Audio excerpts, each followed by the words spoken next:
Ciao everybody, Caterina here. Welcome to my kitchen. For tonight's dinner, I will be preparing Salmone alla Mediterrania, a Sicilian recipe. Delicious. Now let's get started. You will need 2 pans for this recipe. One for the salmon and one for the sauce. 4 Atlantic salmon. We're going to season with salt and pepper.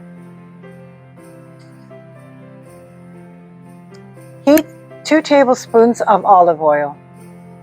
Place your salmon skin side down and cook for 3 minutes. For the sauce, you will need 1.5 cups of cherry tomatoes, 1 cup of Goya olives, 2 sliced shallots, tablespoons of capers, drained and washed.